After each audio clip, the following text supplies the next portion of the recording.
Yes po mga kabarangay, muli po isang magandang umaga po sa ating lahat. Update.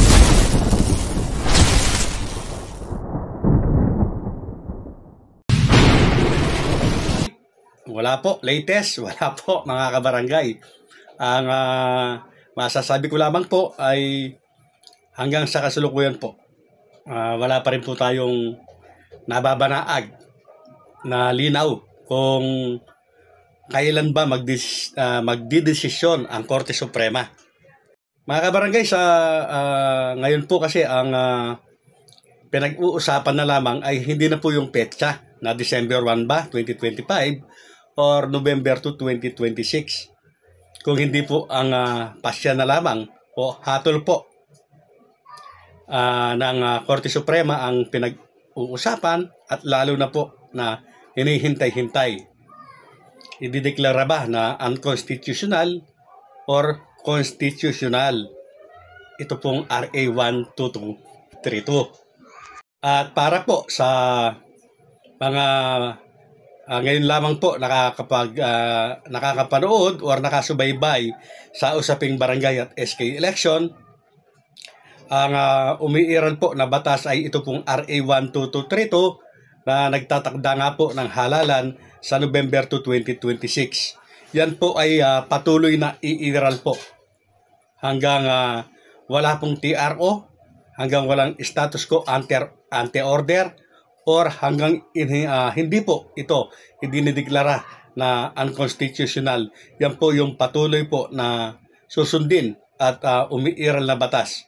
Yes po, ang COMELEC, yan po ang kanyang sinusunod. Kaya ayon po kay COMELEC Chairman George Garcia, by next year po, kung wala pa rin desisyon ang Korte, ay itatakda na po nila sa susunod na taon nga ang calendar of activities po para sa barangay at SK election sa November 2, 2026. Bagamat meron pa rin po na mga naniniwala na hanggang hindi po sumasapit o lumalampas itong December 1, 2025, ay may chance pa daw po na matuloy ito sakaling ideklara ng Korte Suprema na ito nga po ay unconstitutional. Subalit napakarami din po ng mga eksperto, mga election lawyer, at mga eksperto din po sa politika, mga politiko, na nagsasabi po na kahit madeklara na unconstitutional ito pong RA 12232 na ito, ay wala ng panahon, wala ng oras ang COMELEC para ipagpatuloy pa sa December 1, 2025. At ayon din po sa kanila, sakali nga na madeklarang unconstitutional ang RA 12232, ay malamang po talagang 2026 na po ang halalan. At ang COMELEC na po ang maaaring magpasya kung kailan ito magaganap. Dahil ang COMELEC lamang po ang may kapangyarihan na mag-postpone po ng halalan kung may sapat po na dahilan. So ang magiging dahilan po nito, yun nga po kapag nadeklara na unconstitutional ang RA 12232, ay pwedeng dahilan po o pwede pong maging dahilan yung sinasabi ng COMELEC na kulang po sa budget ang komisyon para ituloy sa December 1, 2025, sakali mang ito ay madeklarang unconstitutional yung RA 12232. At isa pa po yung wala na silang sapat na panahon para paghandaan pa ito. Dahil nga po, kung sakasakali ay pwede nilang ialibay yung maging mabagal na tugon po o paghatol ng Supreme Court. Siyempre po mga kabarangay, ang aking pakiusap sa lahat po ng napadaan lamang sa aking channel, kayo po ay aking inaanyayahan na mag-subscribe. Pakiclick po yung notification bell at all para palagi po kayo updated sa aking mga bagong videos. Kaya mga kabarangay, mag-abang-abang na lamang po tayo. Hintayin po natin ang talagang magiging resulta nito kung kailanman lalabas yung hatol at muli sa mga aspirant, nung lagi kong sinasabi, huwag panghinaan ng loob dahil sakaling ito ay maganap man sa November 2026 ay napakabilis naman ng panahon.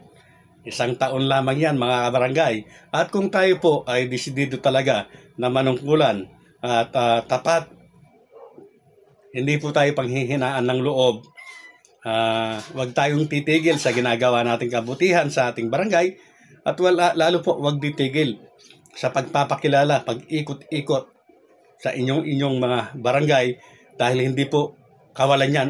Dahil ang kasabihan po natin ngayon ay mas maigi na po yung laging handa o yung advance po tayo na mag-isip. Siyempre, lalong-lalo na mas maganda yung advance ang pagkilos.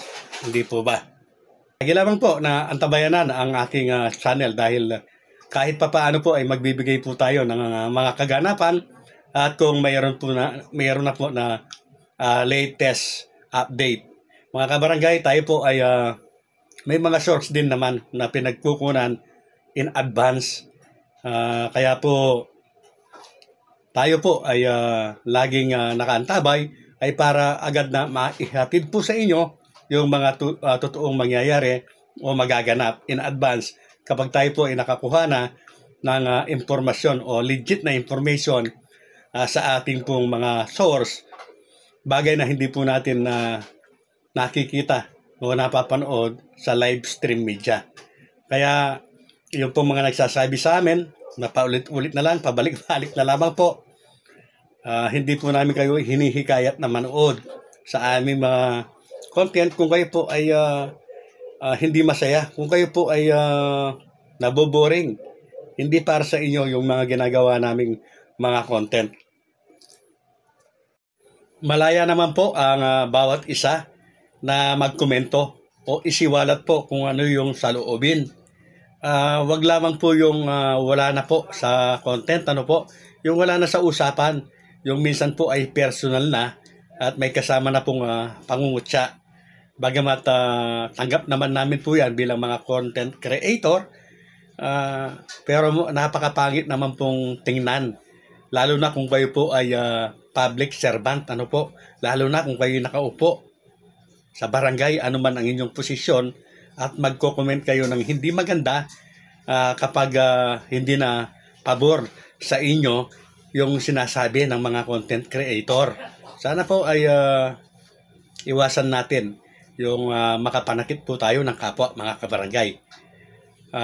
Sana nga po ay anuman ang maging resulta, maging hatol ng Korte Suprema sa usaping ito ay tanggapin po. Yes po, tanggapin po ng maluwag sa dibdib sino man yung hindi po papanigan or papanigan. Muli po, Coiners Ring.